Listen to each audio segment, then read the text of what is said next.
I've hosted Airbnbs in Austin for years and it's completely changed my life. And in this video, I'm going to show you guys why the current Airbnb market, especially in the US, is about to hit a wall and why it's evolving, because if you don't evolve with it, you're going to be left behind and just ate up by your competition.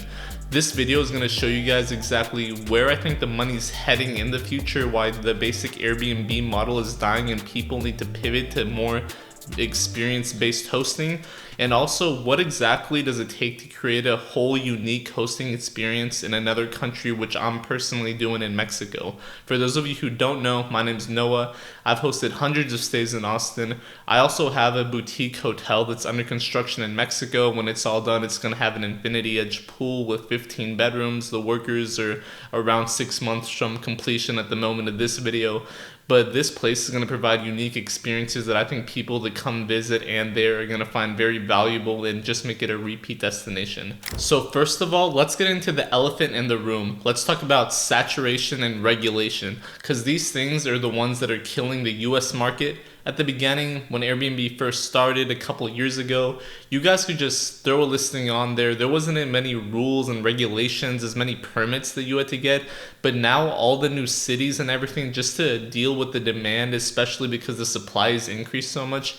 And there's been so many complaints due to the increase in rent prices because landlords rather have Airbnbs than rentals, when they can generate 3 to 5 times what just a typical renter would, even though it's higher maintenance. And more importantly, cost associated with short-term rentals in the US is just skyrocketed with maintenance fees, tax increases, just paying staff to clean the place, keeping management up to date. A lot of these costs has caused me personally to shift away from looking at the US, because a lot of people, it's not a big deal to travel abroad, travel to different destination locations. And a lot of times in these places, especially Mexico, land is cheaper, labor's cheaper, a lot of the regulations are a lot less because they're trying to promote investment, they're not as saturated.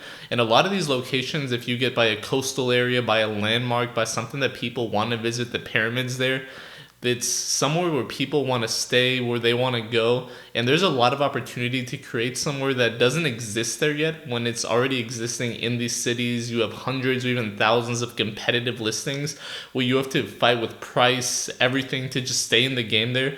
When you're over there though, if you can just differentiate yourself from the 100 listings that are in your area, have a couple more bedrooms, have something that's unique to your area, costs are down, and I believe it's a better opportunity for growth. That's why me personally, at the moment, I'm shifting my money there towards unique experiences, because I don't see in the Airbnbs that I currently have, I can't provide those as much. And in investing in a place that I can build from scratch, I can just provide those upsells, those opportunities, and just build it into the ecosystem, especially since I'm very familiar with the area and my family's from there. So why a boutique hotel and why in Mexico? 2 words: scale and autonomy. You're not just somewhere where people go to stay at night. You're not a corporate hotel or something. You're more of an experience that people are going to stay. They know they're going to remember. It's something that they go to visit and they're going to remember it. And 2, I also have control of the things that I can provide there. In a lot of the STR markets here in the US, there's a lot of, laws, regulations, a lot more things that you have to just follow when you're in these other countries and these other markets, kind of like the Wild West of what you can provide, what people are willing to risk. Sometimes it's a good thing, people are willing to take that risk with you. And then other times people want you to have the permit, the regulation, the actual things that the government wants you to have that are very common in the US. So there's just a lot more opportunity for growth and things like that in these other markets. This is really just adding to the trend that I'm seeing, that people are shifting from just hospitality as a commodity to something as a unique experience and something that only you can provide. And something that you can't just underestimate is the cost of labor, taxes, electricity. A lot of these things are much lower, and people traveling to have the money they earn in their home country that they're willing to spend on these vacations and extra experiences. So even if the cost of the room is cheaper, you need to lower rates, you can also provide a lot of these upsells with these things like food, massages, trips you can offer. If you have a boat tour or waterfall tour, which I have nearby where my place is, you just add these on top of your bottom line, increasing the profit margins. Another thing that I want to point out is these markets usually have huge fluctuations in when it's high season and low season. For instance, in southern Mexico, the high season is usually going to be from November to February. Within those months, it's Christmas, New Year's. People go to see their family. It's big in Mexican tradition. Everyone goes to the beach. That's the time when hotels and these experiences, and it's cooler. It's not as hot because it can get really hot in this area.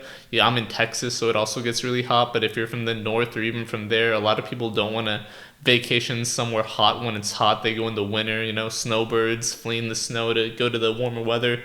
But in those areas, when it's the dead season for 10 months out of the year, 8 months out of the year, you need to rely on the local just market that's there. And you can just adjust your prices to a lot of these softwares. They have adjustments for just discounts, multiple days, and a lot of times too, you can differentiate yourself, which is a pro tip.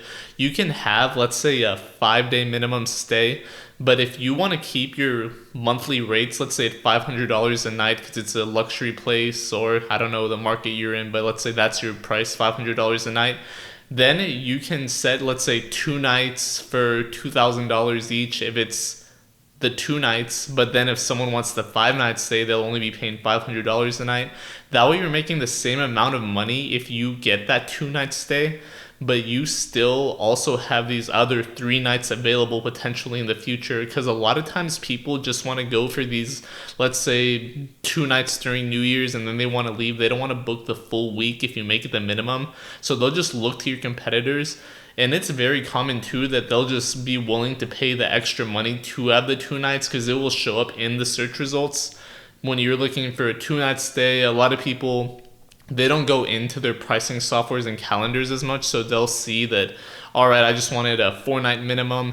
They won't play with the pricing, so if someone searches on Airbnb, searches on Vrbo, I want a 2-night stay, their place won't even show up, and you might be one of the only ones that has a pool is willing to allow a 2-night stay and accepts pets. So if you're the only one that shows up, but you're at a premium price, people aren't going to go searching for a longer stay to pay less because that doesn't really make sense for them and they don't want to have that.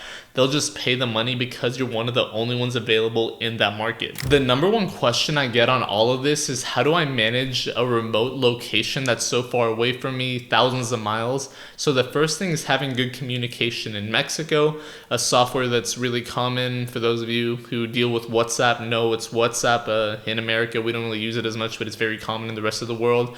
These numbers, I'm able to have my number here in Austin and communicate with them over there. They can just read my text. I have my pricing software too that my manager has access to. So he makes sure that all the bookings are just not overlapped or things like that with my direct bookings, Vrbo, Airbnb, Priceline, these other softwares that also have the listing. Make sure all that's squared away, answering messages. But I am still not as autonomous. I'm still dealing with the marketing side of things, still dealing with the personal price adjustments. They just make sure that they're on top of sending the messages and keeping the bookings, just happy with the people that send messages, ask questions, and make sure the people who go there, go for the experiences, are experiencing what they should be. Having this layer of a management assistant manager and the time staggered, because you need to think about, all right, well, I can't have someone there 12 hours a day, 7 days a week. You need to have a manager and assistant manager. You need to have different shifts of people. Schedule this out. And if you can, adjust to a lot of seasonal workers, sometimes work in season, don't work in season in these areas too, you can have them and just have the communication structured so that way you're not left understaffed or without staff. And you really avoid these double bookings, because it can be scary if you're in another country, you're expecting to check in somewhere. You get there, someone's already there. You're just risking a bad review from that, and that bad review can just snowball into them seeing that and then future guests not wanting to book your place. So in this video, we've seen that oversaturation and overregulation in a lot of these Western markets, especially in big cities in the US, not as much in Texas, but let's say in California, New York, a lot of these heavily regulatory, Seattle, these cities, they have just driven up the supply, down the demand. And right now it's not really as worth it to create new experiences in those areas because of the regulations. Unless you have a good investment, it's just harder, and it's more of an intermediate or an advanced skill, and you need to have the capital to deploy to do this unless you're trying to just deal with the lower end of things. But I find it's just way easier, way less headaches to try to deal with the upscale. People just, they're expecting more, but they're willing to accommodate and pay the price it does cost to provide those services. So we saw that this has led to a shift in people like me and other hosts who have their places, their systems dialed down, where they're from. They're just not trying to expand in the area that they're in right now.